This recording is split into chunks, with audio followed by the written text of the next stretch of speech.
Thank you for coming back to my channel for your stimulus check and stimulus package update. Please subscribe to my channel. Give me a thumbs up, a thumbs down. Leave your comments. I would love to hear from you. And I do read all your comments.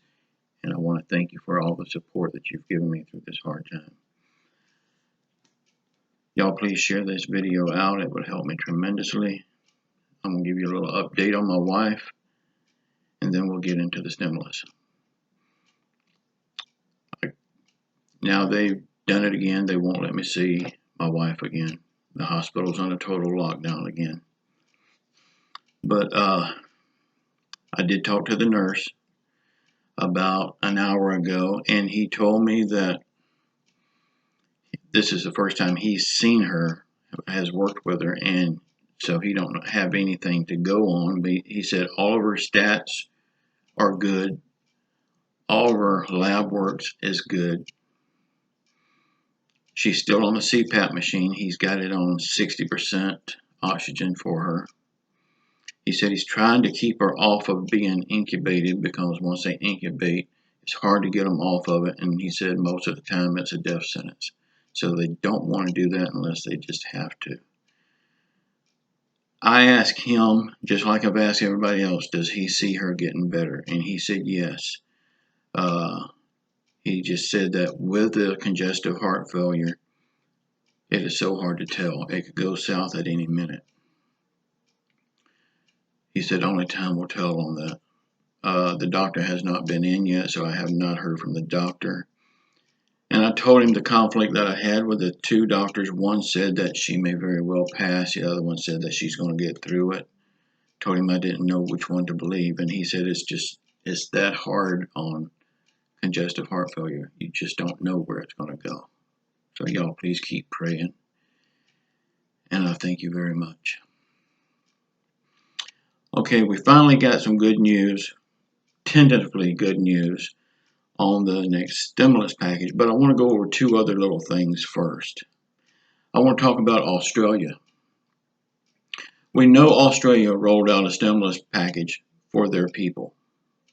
And they rolled it out very fast. They're giving their people, reoccurring every month until the pandemic is over, stimulus checks. Their government worked lightning fast on that to take care of their people. Now, why can't our government do the same? We are supposed to be the best country in the world. We are supposed to be the richest country in the world. Well, if we were the best country in the world, it seems like we'd want to take care of our own people.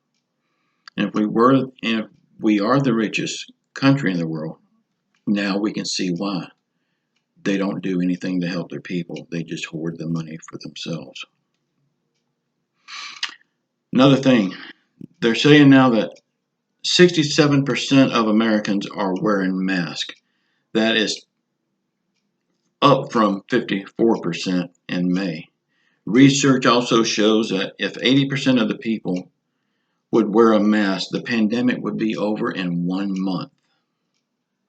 I can't understand for the life of me why people won't simply put on a mask. It's so easy. But no, they want to say they're infringing on their rights. Well, the people that's not wearing a mask, they're infringing on our rights. I would like to see them make it mandatory to wear a mask, and the first offense that you're caught not wearing a mask in public is an automatic $10,000 fine. No exception. That would be for the first offense. After that, 5 years in jail. That's just how serious this is. If simply wearing a mask would end the pandemic, it's that serious. Y'all, the people that's not putting on a mask, but then they always say they want this pandemic over, they're complaining about it. They're idiots. Put on a mask. Okay, finally, we get something from the Senate. They're promised that they will have the bill ready to send it over to the Democrats at 3:30 Eastern Time today. Now, we know that the House has said that they will not piecemeal a package. And that's just what the senators are doing. I believe they're doing this so the House will not approve it. That way they can shift the blame from them to the House. They're playing games with the American people. Y'all, I don't know what they're thinking about. Well, yes, I do too, themselves. That's all they ever think about. As this looks good, this 3:30 timeline that they're going to have the package ready, it's still garbage if they know the House is not going to approve it. All it is just to shift blame. Y'all, that's all I've got right now. I made a video this morning. Please go back and watch that. I'll link it at the end of this video. Please go watch it. It would help me out tremendously. I need all the help I can get right now. And please pray for my wife. I know you are, and I appreciate it. I appreciate all the emails I'm getting, all the letters and cards and the mail I'm getting, all the comments that you're all giving me, all the prayers that you're sending up. Please continue to do that. I love you all. I will make another video this afternoon whenever we find out something definite. I love you all. Ciao.